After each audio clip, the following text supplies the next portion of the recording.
In this video, we will learn how to define our own annotations.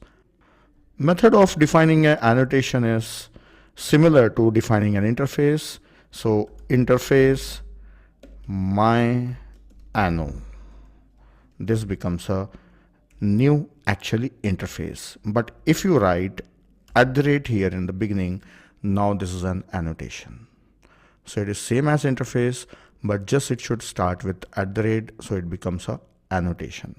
So whenever you define an annotation, that will be automatically inheriting from annotation class that is inside annotation package, which is inside java.lang package. So it is inherited from this one. So I have just imported it to show you that this is inheriting from annotation class. I said that annotations defines metadata for a class or methods or anything. So we will see the metadata afterwards. But right now, this annotation is not having any metadata. Just this is a dummy or empty annotation. It is an empty annotation. First of all, I will show you how to use it. Then we will look at metadata. See, annotations can be used at class level. My anno. So I have used it at class level. Then annotations can be used at method level also. See, this is a method. So for this also I will give an annotation. So my anno, it's allowed. If it is not allowed, it will give an error. Okay. I don't have to compile or run the program. Just I am showing you where we can write annotations. Annotations can be written for the parameters also. My annotation, right? Anno, here we can write. So for the parameter also we can give an annotation. See, this is a local variable. Upon local variable also we can give annotation. So we can give annotation at class or method level or a parameter level or a local variable level. Or if you have an instance variable, let us say data is an instance variable, that is a variable belonging to a class. Upon that also you can use annotation. As this is an empty annotation, so I am using it everywhere. But when it is having any metadata, then I have to use it at suitable places only. Okay. So you can define annotations for various reasons, for a class, for a data members or parameters and so on, right? And even for an interface, you can have an annotation. So this is, we have learned where to use annotation. Now let us learn about metadata.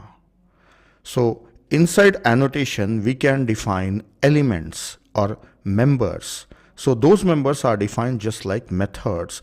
Because it is an interface, interface can have abstract methods. So similar to that, we will define abstract methods only, but they are not abstract methods. They are called as elements of annotation. So I will write one of the element, that is name. This is the name of a programmer who is developing this annotation. See, once I have given this name, one of the element, all became an error. Because this should be passed as parameter now. This should be given. So beside this annotation, I will give name and its value is Mr. Ajay. So Mr. Ajay is a developer of this class. And for this also I should give name. So obviously same person is there. So Ajay is the developer of this one. So see, right now this is not that meaningful, so I'm using it everywhere. Okay. So for all this, I should give value for this element. So I will copy this and so I have copied it everywhere. So now you can see it is working. So when annotation is having any element, then you must give the value. So now this is nothing but metadata. So annotation says the name, means the name of a person who has written a class. So what are the other elements I can have? See, suppose I am defining an annotation for a particular class, then I want to know who wrote this class, the name of a person. Then next is for which project he has written. And next is on which date he has written. So date, on which date he has written. Then using which version of Java he has written. So float version. So you can use any data type, just like methods we are writing. Alright, so which version he has used. Now so on, as much data as you want, you can go on taking it here. But usually strings are given instead of taking any other data type. We prefer taking strings because we prefer writing string value here. Or if at all, if you want numeric value, then enum is better. Predefined constants are used, then those constants are better than using any other data type. Like I have used float here. So for this also I will make it as a string. So this is the data about a class, information about class. So this is metadata. So this is not suitable everywhere, so I will remove from all other places. So we have learned how to define metadata inside a annotation. Okay. Now once you have defined an annotation with so and so elements, then it becomes mandatory for a programmer to provide the values for all these elements. Only name is given here. Okay, only name is given here, but a programmer must write all other values also, like project is for, it's a bank, some bank project. Then this class he is writing on so and so date. Let us say first 2000 so and so date he is writing. Okay, then I have taken some old date. Okay. Then for which version he has used, Java version he has used 13. Okay, everything I have given, project name and the what I missed. Yeah, I have not written date here, date equal to. So now see, I have given all the values. It becomes mandatory. So how to use this one? See, suppose your company or your team is developing a project, and where a team of programmers or group of programmers are working in a team, then you want this type of annotation to be given to know who wrote this class and which version he has used and all. You want the details about a class so that there should not be any confusion in between the programmers. So you can define this annotation and use it in your project, and you can ask the programmers to use this annotation whenever they are writing a class. So this becomes mandatory. So when they are writing an annotation, then they must provide all these values. That's it. So you can make it like a standard within your project. So using annotations, you can force the programmers to fill up the required information. So the benefit is that within a Java program itself, we are giving the details of a class. And this details can be pulled by any IDE or any reflection. You can use reflection package you can use, and you can pull this details also. Or else within a source code also, you can open the source code and find out the details of a class.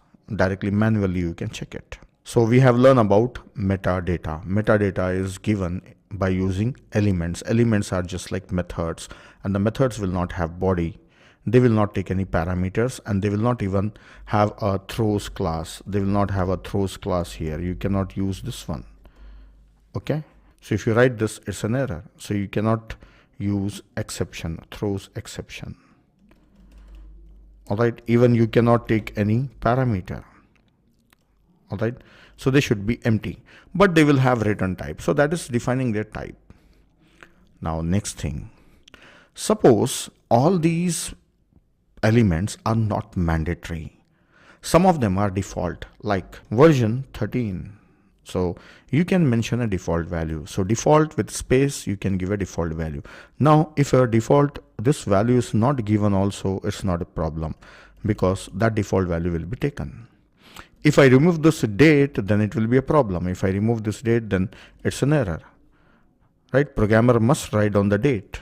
So if programmer is not writing a date and you want this to be default, suppose this is not mandatory to write date, then you can say default. So this is default. So remove the semicolon here. Default value is today. Suppose writing date is not mandatory. So you can give the elements, and you can force the programmer to provide few elements, and you can leave some default values also, right? If he is using any other version, then he must write down. Okay. That's it. For the class, I have taken these elements. Now for a data member, that is instance variable, the elements may be different, and for parameters, elements may be different. So for all of them, it depends on your project what type of metadata you want to hold. So you can define the elements. So the benefit of defining user-defined annotation is that you want to hold metadata. If you're not using elements, then there is no use of user-defined annotation. All right. So if there are elements are there, and those elements will define the metadata for the contents of a class or class itself. So that's all I have shown you how to define our own annotation. So just practice this one. Okay, this is useful in application development. All right. So you should have the idea about this one, what these are and how to use them. And in the next video, I will show you the other remaining built-in annotations.